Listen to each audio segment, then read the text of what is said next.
Carl Jung, um dos psicólogos mais influentes do século XX, acreditava que nossa jornada nas primeiras décadas de vida não é a história principal, mas sim uma preparação para o que vem mais à frente. Ele dizia: a vida realmente começa aos 40. Até lá, você está apenas fazendo pesquisas. É uma afirmação ousada que desafia a maneira como a maioria das pessoas vê o envelhecimento. Somos ensinados a temer o envelhecimento, a ver a meia-idade como um período de declínio, caos ou crise. A cultura popular está cheia de clichês sobre a chamada crise da meia-idade, um momento de terror existencial, decisões impulsivas e tentativas desesperadas de se apegar à juventude. Mas Jung oferece uma perspectiva radicalmente diferente. E se essa fase da vida não for uma crise, mas um despertar? E se não for um fim, mas um novo começo? Para entender isso, precisamos olhar para o que os primeiros 40 anos da vida representam. Pense nessas décadas como uma fase de exploração, um período em que reunimos experiências, construímos identidades e aprendemos como o mundo funciona.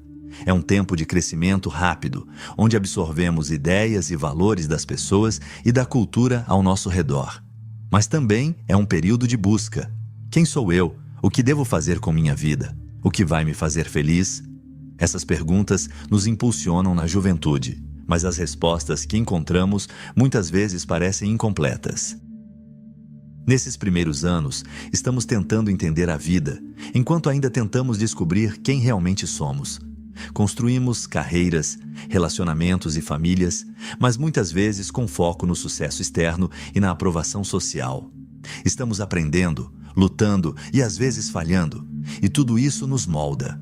No entanto, como Jung sugere em Os Arquétipos e o Inconsciente Coletivo, tudo isso é preparação, é pesquisa, é lançar as bases para algo mais profundo. Quando nos aproximamos dos 40, começamos a perceber que as velhas formas de viver não nos satisfazem mais. As prioridades que antes pareciam tão urgentes, subir na carreira e se encaixar, atender às expectativas, começam a perder seu apelo. Percebemos que muito do que fizemos foi moldado pelas definições de sucesso e felicidade dos outros. E essa percepção, embora desconcertante, também é libertadora. É o começo de uma nova fase, um processo que Jung chamou de individuação. O processo de nos tornarmos inteiros, de viver a vida de acordo com nossos próprios termos. Essa mudança não é repentina, não acontece da noite para o dia. É gradual, muitas vezes começando com pequenas perguntas silenciosas. Isso é tudo o que há? Estou vivendo a vida que realmente quero? Essas questões podem surgir em momentos de reflexão, um marco na carreira, um aniversário significativo ou até mesmo uma noite tranquila sozinho.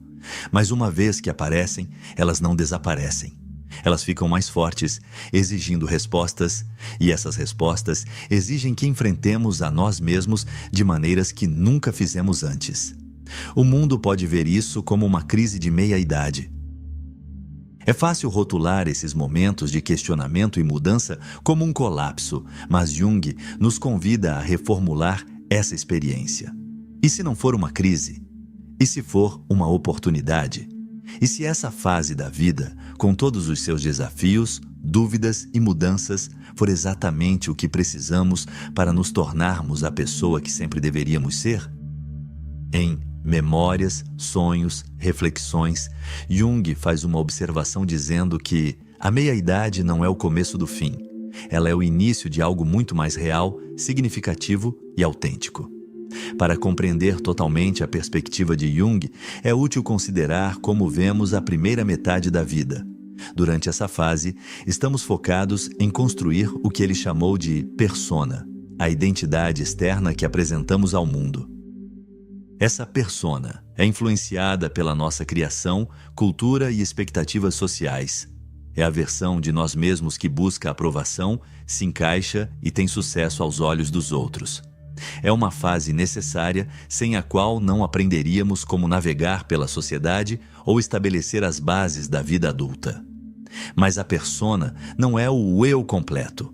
É uma máscara, um papel que desempenhamos. E embora tenha sua utilidade, é apenas uma parte do que somos. O problema surge quando nos tornamos excessivamente apegados a ela, confundindo-a com nosso verdadeiro eu. Quando chegamos à meia-idade, as fissuras na persona começam a aparecer. Os papéis que desempenhamos, o profissional bem-sucedido, o pai dedicado, o parceiro fiel, começam a parecer restritivos. Começamos a perceber que há mais em nós do que a imagem que estamos projetando, e é aqui que começa o verdadeiro trabalho. Jung chamou esse processo de ir além da persona de individuação. A individuação é sobre integrar todas as partes de nós mesmos, não apenas as socialmente aceitáveis, mas também os aspectos sombrios e ocultos que ignoramos ou reprimimos. A sombra, como Jung a descreveu em O Homem e seus Símbolos, contém tudo o que rejeitamos sobre nós mesmos, nossos medos, inseguranças e desejos não realizados. Enfrentar a sombra pode ser desconfortável, até doloroso, mas é essencial para o crescimento. Somente ao reconhecer e aceitar essas partes de nós mesmos, podemos nos tornar inteiros. Na meia-idade, o processo de individuação ganha uma nova urgência. As questões que enfrentamos não se referem mais às conquistas externas, mas ao preenchimento interno. O que realmente importa para mim? O que quero deixar para trás? Que tipo de vida quero criar? Essas são questões profundamente pessoais e as respostas não podem ser encontradas nas expectativas dos outros. Elas exigem que olhemos para dentro, que escutemos nossa própria voz interior. Esse olhar para dentro é muitas vezes acompanhado por uma mudança nas prioridades. Na juventude, somos movidos pela ambição, pela competição e pelo desejo de provar a nós mesmos. Corremos atrás do sucesso, do reconhecimento e das recompensas materiais. Mas na meia-idade, essas buscas perdem o apelo.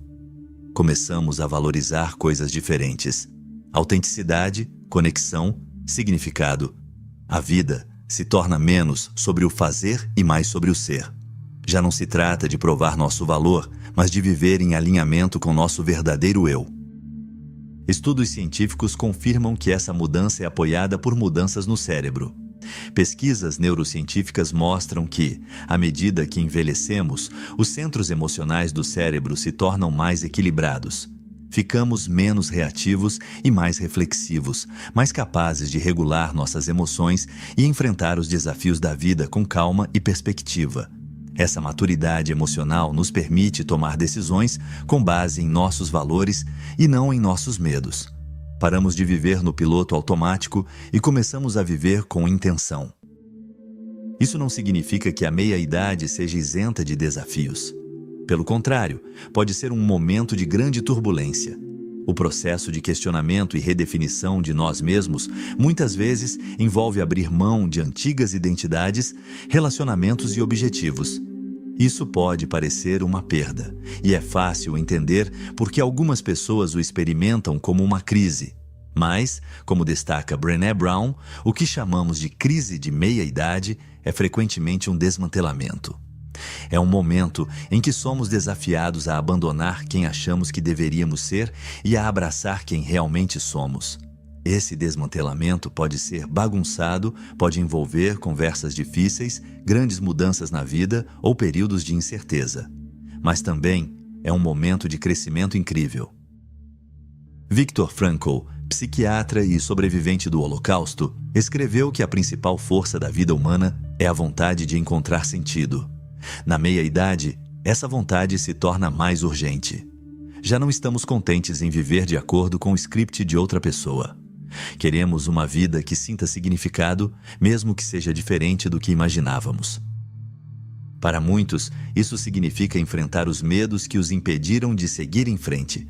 O medo do julgamento, o medo do fracasso, o medo de entrar no desconhecido.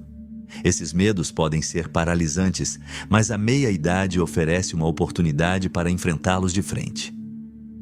É uma chance de reescrever a história das nossas vidas, de deixar para trás o que não nos serve mais e de abraçar o que realmente importa.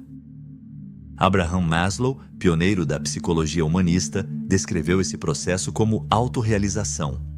É o impulso de realizar nosso pleno potencial, de nos tornarmos a melhor versão de nós mesmos. Na meia-idade, a autorrealização assume uma nova profundidade. Já não se trata de alcançar o sucesso externo, mas de encontrar o preenchimento interior. Trata-se de viver uma vida que se sinta autêntica e significativa. Esse processo não é fácil, mas é recompensador. Estudos mostram que pessoas na faixa dos 40, 50 anos e além frequentemente relatam níveis mais altos de satisfação com a vida do que as pessoas na casa dos 20 e 30. Elas se sentem mais conectadas a si mesmas e aos outros, estão menos preocupadas com o que os outros pensam e mais focadas no que lhes traz alegria e propósito. Esse é o presente da meia-idade, a liberdade de viver nos nossos próprios termos. Jung acreditava que essa liberdade vem de abraçar toda a complexidade de quem somos. É sobre integrar a luz e a escuridão, os sucessos e as falhas, os sonhos e as decepções. É sobre nos aceitarmos completamente, até mesmo as partes que achamos difíceis de enfrentar. A coisa mais aterrorizante é aceitar-se completamente, disse Jung em O Livro Vermelho, mas também é a mais libertadora. A meia-idade não é um momento para desesperar sobre o que perdemos, é um momento para celebrar o que ganhamos. Sabedoria, clareza, resiliência. É um momento para construir uma vida que reflita nosso verdadeiro eu, uma vida que se sinta real e inteira. É um momento para parar de fazer pesquisas e começar a viver. Nesse sentido, a meia-idade não é o começo do fim. Ela é o início de algo muito mais profundo. É um ponto de virada, uma chance de entrar na vida que sempre deveríamos viver. E embora a jornada possa ser desafiadora, também é profundamente recompensadora.